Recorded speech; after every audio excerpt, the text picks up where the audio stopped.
Welcome back to Quarterlight. Quarterlight, if you don't know, is a very small fledgling YouTube channel looking at car brochures from around the world. Today is the turn of the Peugeot 309, or more specifically, the sporty GTI version.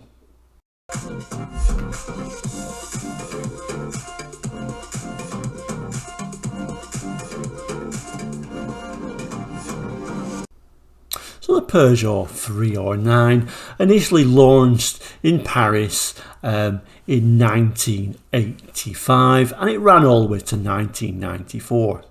It was built in England, France and Spain under the PSA Citroën Peugeot group. The thing what's really forgotten is it was never intended to even be called a Peugeot. This was going to be the Talbot Horizon replacement. Yes, this was going to be called the Talbot Arizona. But Peugeot Citroën decided to axe the Talbot name, so they threw on the Peugeot badge and the rest is history, as they will say. In 1987 the 3-door arrived and that brought about the GTI as well. This particular brochure is also from 1987, so it's showing them first Peugeot 309 GTI, so it's an interesting one to look at. So let's do that now. Quick look at the front covers. There's a couple of interesting little styling cues on the GTI model. First of all, we can see in the bumper there's that driving stroke fog light set up in the bumper. That was unique to the GTI. Also, these alloys were unique. First time we're seeing these alloys was on the 309 GTI. I think they're called the Speedline alloy, this particular one. I may be wrong. That's what my memory's telling me. It's a Speedline, and I know that was the first time it was used for Peugeot on the 309 GTI. Anyway, let's open the brochure up and see what else we can see. And as we look at the first page, it starts off saying, "A dream come true." If you look at the style at the back, I always thought the back was the most awkward part of the 309. Sort of a unique little boot spoiler on there, and of course the GTI badge in red. The sort of gap between the rear two tail lights with this unusual like black, almost grill-like thing. I always thought that looked quite awkward, almost like that should have been where the number plate was, but a little bit of awkward styling. But nevertheless a great car. It says here the new Peugeot 309 GTI, the most recent addition to the Peugeot range, embodies the very latest in automobile engineering. And it ends with a typical, car brochure sentence. The new Peugeot 309 GTI, a promise made good, a dream come true. There we go. Anyway, let's open the rest of the brochure. So there we go. We look at the front of the 309 GTI, and I think that's a much nicer view, in my view, whatever that means, my view. But in my opinion at least, I think that's a more attractive side of the car. It shows on the right here, built in Britain. That was an important thing. Like I said, this is a UK brochure. The car was built in Britain, and that certainly did bring sales up, pointing that. And I think pretty much every page it says built in Britain, so it was really trying to show this car is built in Britain. It's a British car. There's a French badge on there, but it's still built in Britain. And I'll read a little bit, I won't read it all, but it says every inch of the 309 GTI hints at its nature and reveals the good taste behind the detailed design. 15-inch alloy wheels with ultra low profile tyres, a deep front air damp with 2 long range and 2 fog lamps built in, a rear mounted spoiler fitted to the curved rear hatch, deep bodyside mouldings with red inserts carried round in the front and rear bumpers. These little red inserts, similar sort of thing that was Ford was doing.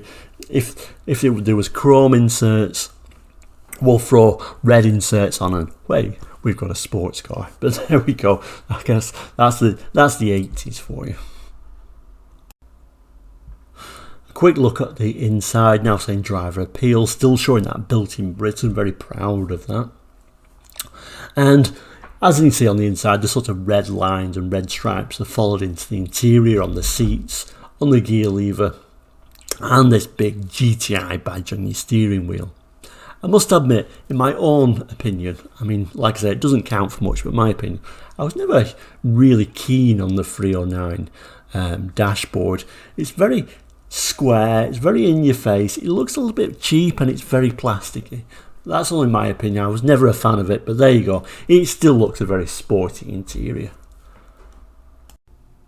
And a better look at the seat, still saying built in Britain, comfort appeal, showing them red stripes, giving that sporty look, and quite a hugging seat, really showing off this is a sporty car. And in some ways they're quite sort of like French seats. What I mean by French seats, I don't know, but I kind of would almost say that's a French car without even knowing much more about it. But like I say, more evidence of all them red lines showing its sporty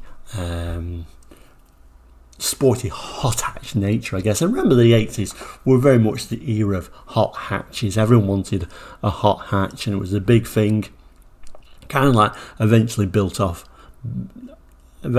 died off, I should say, with the insurance prices rising crazily for anything that looks slightly sporty. But at the time, this was the craze for hot hatches. Another look now, looking at performance appeal. This is talking about handling. Peugeot was always really good at making good, fun handling cars. The 309 GTI was no exception. In fact, it was better than the 205, to be honest with you. But like I say, people always talk about the 205 and kind of forget the 309. And like I say, I think it's a little bit down to the looks. It's also down to being the middle child, I guess, between the 205 and the 405, kind of a little bit forgotten. But one of the best handling cars in the Peugeot range. A little bit of a page talking about technology. All it's talking about is the engine. It's a 1905cc engine, so a 4-cylinder unit, and I think it was around about 130 brake horsepower or thereabouts, and it was the XU9 engine, 1905cc. It's also married to a 5-speed gearbox.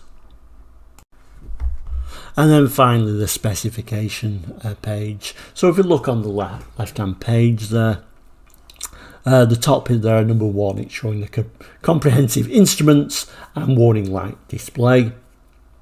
If we go down 1, it's showing them long range driving lamps and fog lamps, integral with deep front air dam. On the third, it's showing those ultra low profile 185 by 55 HR tyres on competition style 15-inch alloy wheels. The 4 is still showing a very practical vehicle with that split folding rear seat. And next to it, like I said earlier, the driver's remote control of those rear opening quarter windows, where they just folded out with the pull of a lever. Unique to the GTI, like I say. Number 6, electric front windows combined with central door and tailgate locking, optional extra cost. So your electric front windows were an optional extra.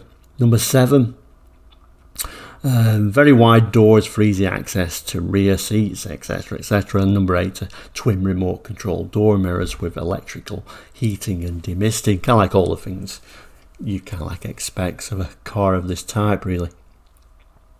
Look at the specifications. It's kind of showing there what's standard, what's optional. So optionals are things like a sliding glass roof, central door locking, and those electric windows, like I say. And also, if you wanted metallic paint, that was an extra. If you wanted black paint, that was an extra as well. So there we go, the Peugeot 309 GTI. I kind of forgotten about, but certainly class leading hot hatch at the time. Like I said, it had a much more balanced chassis than a 205 GTI, but that's what everyone always raves about. That was always the remembered car. This, I guess because of the slightly love it or hate it styling, or even worse, kind of a bit of a forgettable styling, it wasn't as popular, it wasn't as raved about as the 205. And like I say, when the 405, that was a really beautiful car, and it was kind of like Peugeot's ugly duckling, in my opinion, and that's probably why the reason I like it so much, and that's probably the reason why I put it on this channel, because I do like to champion these sort of forgotten about cars. Thank you once again for watching Quarterlight today. Many more brochures in the near future, so please do like, comment, subscribe. Helps me greatly and is completely free. But for now, we'll say take care and goodbye.